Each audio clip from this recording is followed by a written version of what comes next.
basically mereka yang namanya alternatif biasanya kemudian ya anti kepada mainstream yang ada. Padahal sebenarnya mainstream biasanya bisa menjelaskan sesuatu lebih baik. Tapi agak pengen beda aja ya dari pendekatan yang sifatnya alternatif ini.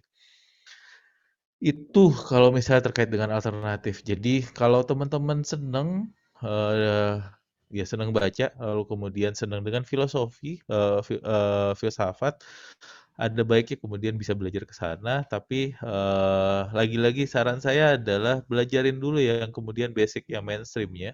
Dari sana kemudian Anda bisa tahu, oke, saya mau kemana, saya mau belajar yang mana dan sebagainya. Oke, ini yang akan saya jelaskan dan ini penjelasan terakhir saya di kelas PIHI di kelas PIHI yang kelas hari ini, Alternative Approach in International Relations. Kita lanjut dulu. Sebelum ke tadi apa namanya bicara tentang approach alternatif yang dijelaskan tadi, ada baiknya mungkin kita ke sini dulu, ke positivis dan juga post-positivis. Hal-hal yang sebelumnya kita pelajari, yang minggu-minggu lalu kita pelajari, realis, liberalis, lalu kemudian apa lagi, English School, kecuali yang konstruktivis ya, itu ada di ranah ini, positivisme, cara berpikirnya. Lalu kemudian yang alternatif kebanyakan masuknya di sini, post-positivisme. Positivisme itu yang dilihat adalah material, sesuatu yang kemudian real terjadi, itu yang kemudian jadi awal mereka bergerak, awal starting point mereka, yang jadi unit yang akan dianalisa oleh mereka. Dan orang-orang positivis, ini mungkin kalau paling dekatnya Anda balik lagi ketika kemarin kita bicara tentang behavioralis, yang sangat scientific. Dan mereka mengatakan bahwa IR is a study about fact. Ada fakta-fakta dan fakta tadi yang kita bahas, bukan kemudian interpretasi terhadap fakta. Jadi faktanya yang kita bahas, baru kemudian dari fakta tadi kita bisa menyimpulkan apa ya. Itu cara berpikir orang-orang positivis. Realis, liberalis, dan sebagainya semuanya bicara tentang hal tersebut. Faktanya apa? Dari fakta tadi kemudian kita simpulkan faktanya seperti apa. Dan science are about factual and measurable data with scientific methods. Metodenya scientific, lalu kemudian datanya bisa diukur dan ada faktanya, factual base. Dan yang mereka coba untuk jelaskan ada scientific explanation terhadap sebuah fenomena tertentu. Itu orang-orang positivis, yang realis, liberalis, lalu kemudian English School juga bisa dibilang ke sana. Marxis juga kemudian bisa dimasukkan ke sana. Lalu di dunia yang berlainan, itu kemudian ada cara berpikir yang melihat bahwa bukan faktanya yang penting, bukan materialnya yang penting, non materialnya yang penting. Dan malah yang mereka pentingkan adalah teori. Dan teori itu kadang-kadang malah harus dikritik terus. Secara metodologi memang iya, bahwa kemudian sebuah teori yang hasil dari generalisasi itu harus membuka diri untuk difalsifikasi, disalahkan. Jadi cara berpikirnya kayak misalnya, Anda ngelihat dengan fakta kalau misalnya yang positivis ini bahwa burung gagak misalnya, burung gagak itu, warnanya hitam. Anda cari, selalu cari kemudian burung gagak, buktikan bahwa burung gagak itu burung gagak hitam. Selama Anda nemunya burung gagak warnanya hitam, itu kemudian jadi teori yang diterima. Tapi sebuah teori seperti yang tadi, cara berpikir bahwa burung gagak warnanya hitam, itu harus membuka diri untuk difalsifikasi. Difalsifikasi, orang-orang kemudian akan bisa mengkritik dan nyari-nyari kesalahan dari teori tadi. Caranya misalnya mungkin ada orang yang akan nyari burung gagak yang warnanya selain warna hitam. Selama kemudian dia belum nemuin, teori tadi berfungsi. Tapi ketika ada orang yang nemuin, ada loh burung gagak warnanya bukan hitam, warnanya putih misalnya. Teori tadi kemudian nggak berlaku. Dan sebuah teori yang baik adalah membuka diri kepada falsifikasi tadi. Tapi orang post-positivis kebanyakan adalah bukan bikin teori, tapi malah kerjaannya adalah memfalsifikasi teori yang ada. Dan mereka selalu bilang bahwa teori is always for someone and for some reason. Teori-teori termasuk kemudian teori HI itu biasanya ada alasannya loh dan ada tujuannya dan tujuannya bukan tujuan yang sifatnya saintifik. Kenapa nggak saintifik? Kayak misalnya, contoh kayak Joseph Nye dia bikin teori tentang, apa namanya, soft power. Lalu kemudian orang-orang positivis ngelihatnya, wah itu kan cuman kepengenan si Joseph Nye aja yang ngasih tahu bahwa cuman Amerika Serikat loh negara yang paling kuat karena dia punya soft power. Jadi ada alasan-alasan yang sifatnya mungkin malah bukan alasan akademik ketika teori tersebut dibuat. Atau misalnya kayak Kenneth Waltz kemarin dibilang kan, Kenneth Waltz bilang sistem yang paling stabil adalah bipolar. Itu kan kepengenan Amerika Serikat aja supaya berantemnya cuma dengan Soviet dan negara-negara kemudian ya memihak kalau nggak ke Soviet, kalau nggak ke Amerika Serikat dan kalau bisa malah ke Amerika Serikat. Tujuannya adalah jangan sampai ada negara yang ketiga yang kemudian bisa apa, menjadi apa namanya kompetisi bagi mereka misalnya, kompetitor bagi mereka misalnya. Jadi mereka cara mikirnya udah negatif duluan. Kalau misalnya teori is always for someone and for some reason. At some point ada benernya, tapi ya teori kalau kata orang positivis, saya bikin teori itu dengan data yang ada. Nggak mungkin kemudian saya cuma bikin asumsi-asumsi tertentu. Kalau datanya nggak ada, teori itu kemudian nggak bakal jadi kok. Jadi sebenarnya kalau kata orang positivis, ini sesuatu yang objektif. Tapi kalau kata orang positivis, nggak itu pasti ada sesuatu yang sifatnya subjektif. Anda punya kepentingan terkait dengan teori tersebut dan sebagainya. Lalu kata orang positivis, anything goes or against method approach. Jangan kemudian kita terpaku dengan sebuah teori harus A, B, C, D, E, dan sebagainya yang dibangun narasinya oleh orang-orang positivis. Seakan-akan ini sesuatu yang benar. Padahal kita sebagai manusia itu harusnya bebas. Anything goes, semuanya bisa kok. Termasuk kemudian asumsi, kenapa enggak? Selama asumsi tersebut kemudian happens, why not? Itu kalau kata orang-orang positivis. Jadi anything goes, lalu kemudian against methods. Malah methods yang dibuat di sini yang terlalu rigid bikin orang kemudian nggak kreatif. Itu yang dipikirkan oleh orang-orang positivis. Dan mereka mengatakan bahwa karena kita ilmu sosial, nggak masalah kok ada subjektivitas di dalam teori. Saya mengatakan bahwa miskin adalah sesuatu yang baik, kenapa enggak? Kayak misalnya. Sedangkan orang-orang positivis bilangnya ya harus diukur sesuatu yang miskin itu bedanya dengan yang kaya, kemudian apa? GDP-nya berbeda, lalu kemudian tingkat Human Development Index yang berbeda dan sebagainya. Ada cara mengukur di sini. Sedangkan kalau di sini, ya yang penting orangnya happy ya udah. Misalnya kalau orang-orang positivis seperti itu cara berpikirnya. Ada subjektivitas dalam teori. Nah, yang di post positivis ini kemudian ada beberapa varian teorinya. Salah satunya kemudian ada critical theory. Di pertemuan terakhir sebelumnya saya udah jelasin sedikit juga. Intinya ini mereka muncul karena mengkritik mainstream approach. Karena dianggap mainstream approach tadi sesuatu yang kemudian menindas orang. Sama kayak tadi, saya percaya dengan realis bukan karena saya menggunakan realis. Saya dijajah oleh realis. Itu kalau kata orang-orang post-positivis atau critical theory. Jadi mainstream approach itu kemudian sesuatu yang harusnya dikritisi terus-menerus. Dan science and knowledge harusnya sih objektif memang, tapi kemudian yang si orang-orang positivis yang mainstream ini yang ngatain bahwa oh saya adalah teori yang kemudian objektif, ternyata enggak kok, mereka subjektif. Subjektif kenapa? Karena ada interest di sana. Sama kayak ketika saya bilang tadi, Amerika Serikat punya kepentingan untuk bikin scholar-scholarsnya bikin tulisan tertentu yang bisa nge-save nge-shield ngejagain kepentingannya Amerika Serikat. Nunjukin bahwa Amerika Serikat adalah negara yang paling kuat dan sebagainya. Jadi science as instrument of power. Makanya kemudian muncullah ide-ide kayak misalnya ya sudah kita bikin aja teori HI yang basisnya adalah Oriental, jadi dari Asia atau Arabic International Relations misalnya atau Afro International Relations, cara berpikir di Afrika misalnya, yang sangat beda dengan negara-negara di karena cara berpikir Eropa seakan-akan ngasih tahu bahwa kalian harus jadi negara demokrasi, kalian harus jadi liberal dan sebagainya. Ada kepentingan di sana kalau kata orang teori. Tapi selama ini yang alternatif-alternatif tadi termasuk kemudian pendekatan Asia, pendekatan yang lain, itu nggak berkembang juga kok. Berarti ada masalah dengan mereka. Sedangkan yang si Eropa dan Western thinking itu kemudian berkembang. Kenapa berkembang? Karena memang bisa dipakai. Mungkin. Tapi kalau orang-orang critical teori enggak, mereka bilangnya itu sebagai sebuah penindasan. Dan ya tadi, teori is always for someone and for some purposes. Pasti ada tujuan dari teori.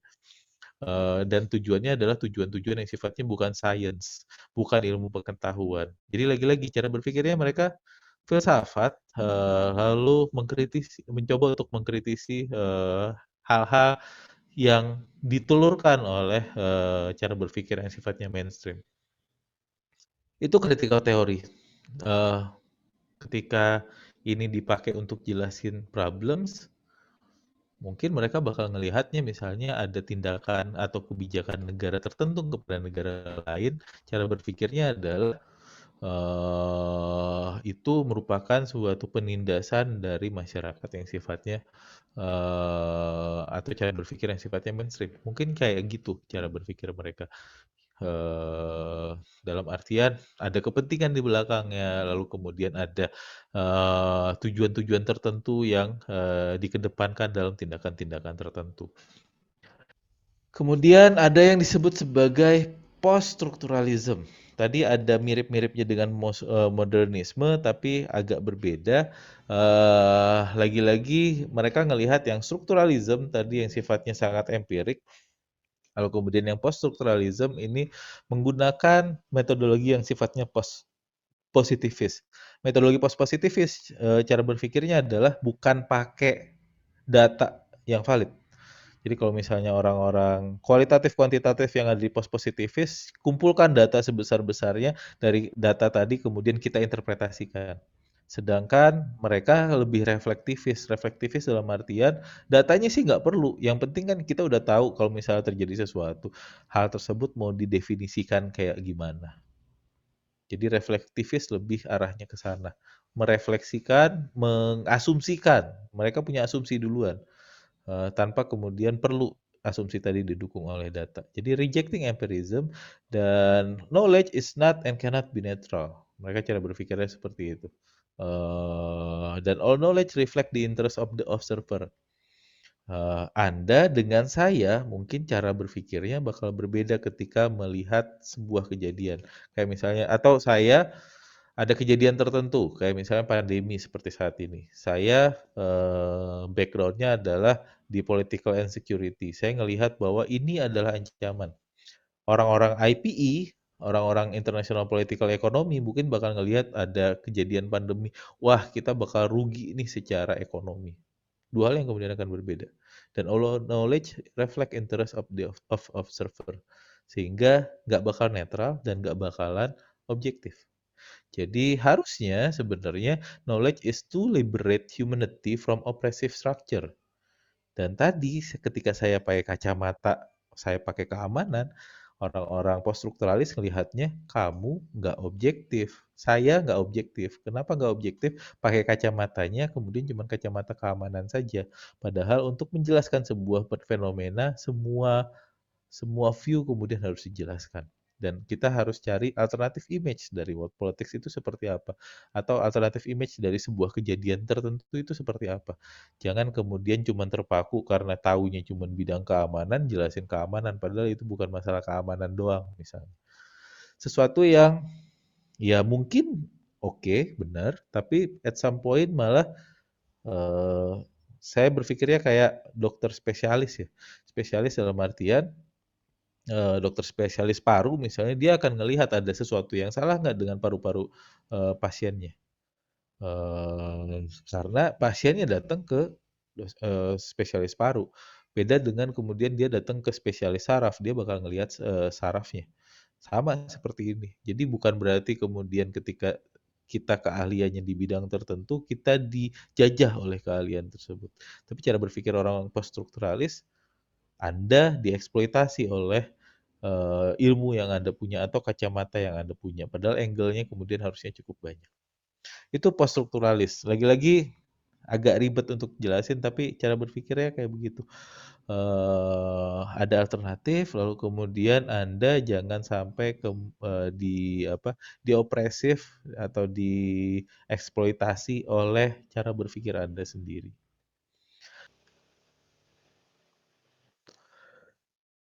Ada lagi namanya postmodernisme. Deket-deket sih dengan itu, tapi ini lebih ke teori itu malah harus didekonstruksi. Kayak realis, liberalis dan sebagainya dan teori-teori yang lain itu harus didekonstruksi, dihancurkan, dirubah lagi, dibangun ulang. Kenapa? Karena teori itu arogan.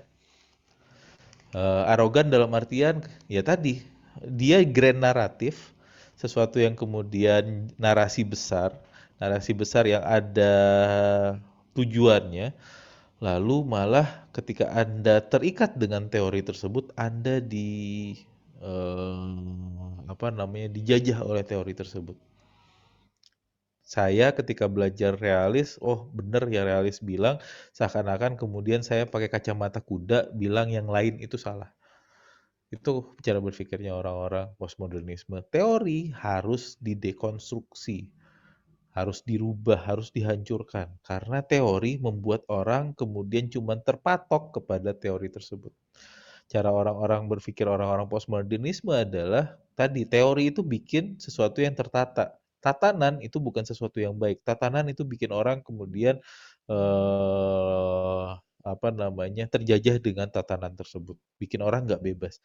Jadi yang akan dikedepankan oleh mereka adalah anti order, anti grand naratif. Itu postmodernisme. Teori ini basically bagian dari orang-orang modern.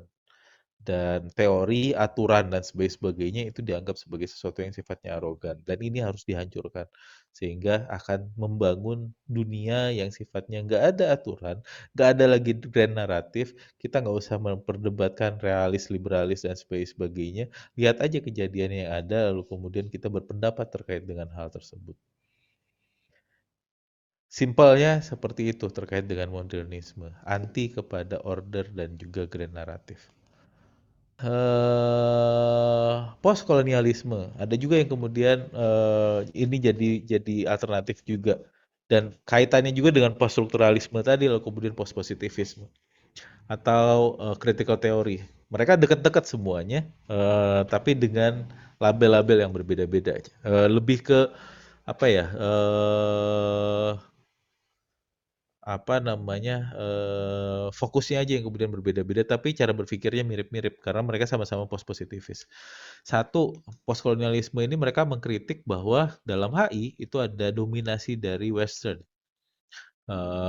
atau Eurocentrism.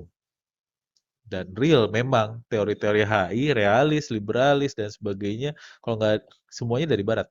Nggak ada yang kemudian munculnya dari apa dari Asia atau dari Afrika atau dari Middle East misalnya nggak ada dan mereka mengendorse untuk adanya the rise of Oriental way of thinking, Arabic way of thinking, Latin way of thinking, African way of thinking. Karena nggak bisa kita samakan negara-negara Barat yang sudah punya pengalaman yang seperti itu dengan posisi yang powerful seperti itu dengan negara-negara yang masih berkembang kayak negara-negara di Asia, lalu kemudian Latin Amerika, Middle East dan sebagainya. Dan mereka mempropose intellectual decolonization. Ada normatif teori. Normatif teori Anda mungkin bakal dengar lagi juga, tapi kalau dilihat-lihat ini agak mirip-mirip juga dengan English School, tapi English School kan ini kayak bagian dari salah satu bagian yang kemudian jadi fokus dari English School. Karena English School kan mengedekankan kepada apa namanya hukum aturan internasional tapi mereka benar-benar ngomongin itu sedangkan kalau English School kan ngomongin juga negara hubungan antar negara kayak gimana normatif teori ini fokus kepada what rights of actors and behavior in IR apa sih yang benar itu kemudian didasarkan kepada values ethics norms lalu kemudian law sorry itu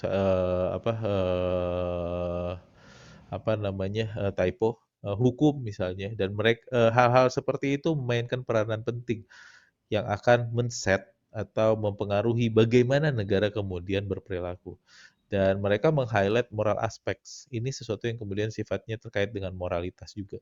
Highlighting moral aspect of actors behavior, dan all actors in IR dalam hubungan internasional working to serve human being. Jadi ini benar-benar cara berpikirnya didasarkan kepada aturan-aturan. Jadi mungkin bakal sangat dekat dengan teman-teman yang belajar tentang hukum internasional yang normatif teori ini. Ini loh yang harus dilakukan berdasarkan aturan A, aturan B, aturan C, atau nilai A, nilai B, nilai C dan sebagainya. Itu cara mereka menjelaskan sesuatu. Ini saya ngenalin aja lagi-lagi. Kalau Anda mau dalemin lagi silahkan. Lalu feminisme. Feminisme mereka ngelihatnya adalah cara berpikirnya gender, lalu kemudian ada hierarki terkait dengan gender, di mana apa namanya pria itu posisinya jauh lebih tinggi dibandingkan dengan perempuan. Dan sifatnya material, dan ini terkait dengan value system, sistem nilai yang ada di dalam masyarakat, termasuk sistem nilai yang ada di dalam hubungan internasional kalau kita ngomongin HI. Dan mereka mengkritisi masculine domination, dominasi maskulinitas dalam hubungan internasional, yang mengedepankan rasionalitas, menggunakan kekerasan, lalu kemudian hal-hal yang dianggap sebagai sifat dasar dari laki-laki. Dan yang mereka propose adalah apa namanya? Ya karena mengkritisi tadi, mereka ngelihat sistem internasional itu karakternya lebih maskulin. Dan yang mereka propose adalah bagaimana caranya untuk create more feminist karakter, karakter yang lebih feminis dalam hubungan internasional. Tapi kayak misalnya cara berpikirnya lagi-lagi bukan bicara tentang seks, tapi bicara tentang gender dalam artian kayak yang tadi Justin Trudeau cara berpikirnya sangat feminis, mengedepankan perempuan dan sebagainya, dan kebijakan-kebijakannya juga seperti itu, walaupun dia seorang laki-laki. Tapi mungkin kebijakan-kebijakan dari presiden-presiden yang lain yang mungkin perempuan tapi dia menggunakan tindakan kekerasan dan sebagainya. Lagi-lagi kita nggak ngomongin seks tapi kemudian bicara tentang gender karakter dalam sistem internasional. Dan yang ini dipropos oleh feminisme adalah bagaimana caranya supaya nilai-nilai karakter feminis, karakter perempuan itu lebih digunakan, lebih dipakai, nggak lagi kemudian didominasi oleh cara berpikir maskulin. Itu feminisme. Green Thought lebih ngelihat lingkungan, dan mereka ngelihat bahwa praktik dalam politik internasional saat ini, kerjasama di bidang industri ataupun kemudian perang dan sebagainya mengeksploitasi lingkungan hidup, environment and ecology. Dan sampai saat ini, kata orang-orang Green Thought, belum ada teori HI yang fokus secara spesifik kepada environmental and ecological problems. Padahal environmental dan ecological problem sesuatu yang cukup pelik, lalu kemudian harus diselesaikan pada saat ini demi masa depan humankind yang kemudian lebih baik.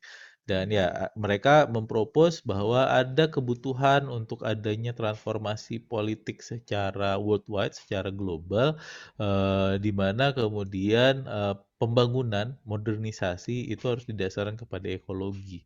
Ekologi dalam artian ya negara kemudian harus ngambil kebijakan-kebijakan yang green pro kepada lingkungan dan sebagainya, dan malah yang paling ekstrimnya adalah negara kalau bisa limit their growth, batasin pertumbuhan ekonomi mereka.